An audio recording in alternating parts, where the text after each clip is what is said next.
sahabatku.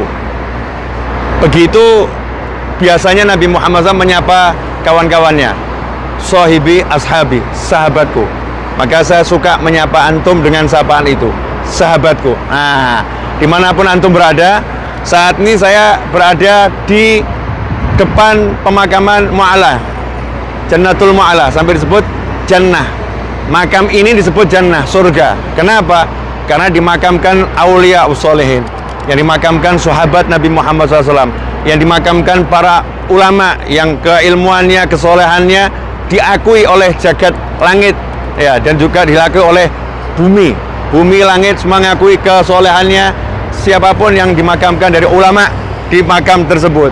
Ikhwani rahimakumullah, dan pusat perhatian seluruh area makam ini kepada satu orang yang dicintai oleh Allah Ta'ala, satu orang yang dicintai oleh baginda Muhammad Sallallahu Alaihi Wasallam, satu orang yang kalau kita cinta kepada beliau tanda keimanan, kalau nggak cinta pada beliau tanda kemunafikan, yaitu Sayyidah Khadijatul Kubra radhiyallahu ta'ala anha, ibu kita semua, wa azwajuhu ummahat, dan istri-istri Nabi Muhammad SAW adalah ibunya orang-orang yang beriman.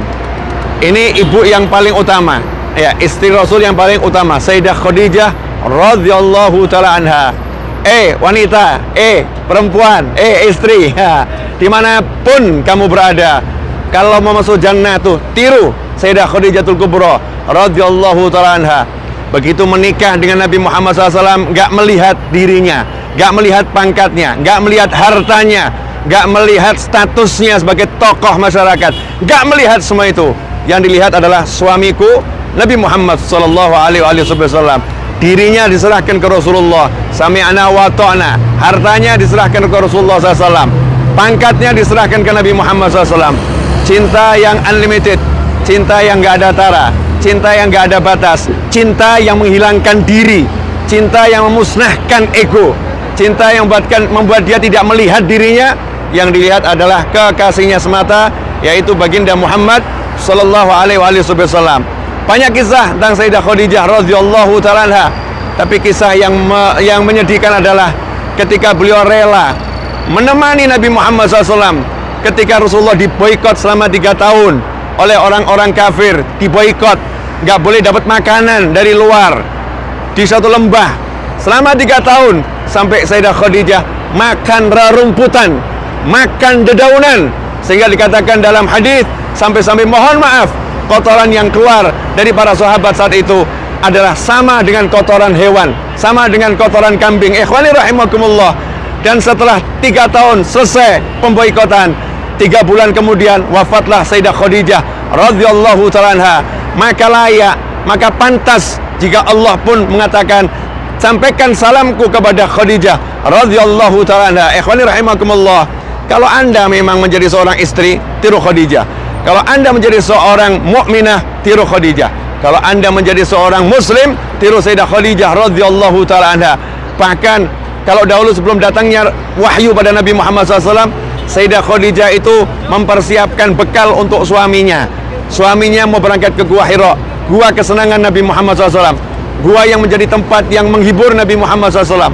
Di sana yatakhalla, Rasulullah berkholwat, menyendiri, menyepi di keheningan untuk merenungkan segala-galanya. Berbulan-bulan, 1 bulan, 2 bulan, Sayyidah Khadijah menyiapkan bekal untuk suaminya. Kemudian suaminya berangkat, beliau rela ditinggal di rumah. Beliau nggak protes, beliau nggak ngomong A, nggak ngomong B, nggak ngomong C, tapi yang penting suaminya bahagia. Apa yang dilakukan ketika rindu? Apa yang dilakukan ketika kangen? Kangennya ditahan, rindunya ditahan. Tapi begitu ingat bagaimana kondisi suamiku, bekalnya udah mau habis, suamiku belum turun, maka Sayyidah Khadijah naik ke Gua Hira, mendaki Gua Hira hanya untuk melihat suaminya. Begitu lihat suaminya dalam keadaan tenang, suaminya nyaman, bekalnya cukup, sehat, gak banyak ngomong, beliau turun ke bawah, gak pernah mengganggu kesibukan suaminya dalam berdakwah kepada Allah Subhanahu wa Ta'ala. Hei wanita, jika engkau menjadi istri seorang dai, jangan pernah menunjukkan dirimu di hadapannya. Jadikan dirimu lebur bersama Tuhanmu. Serahkan suamimu untuk Allah dan bebaskan tanggung jawabnya dari dirimu. Engkau akan mendapatkan Tuhanmu. Tapi jika dirimu yang kamu pikir, akumu yang kamu pikir, maka kamu tak akan pernah menemukan Tuhanmu dalam dirimu apapun di luar sana. Na'udzubillah min dzalik. Ikhwani rahimakumullah, pelajaran yang luar biasa dari Sayyidah Khadijah di pagi hari ini mudah-mudahan menjadi teladan untuk saya khususnya dan untuk antum semua dimanapun berada. Hakadza wal afu minkum wa sallallahu ala sayyidina Muhammadin wa alihi wasallam walhamdulillahi rabbil alamin. Wassalamualaikum warahmatullahi wabarakatuh.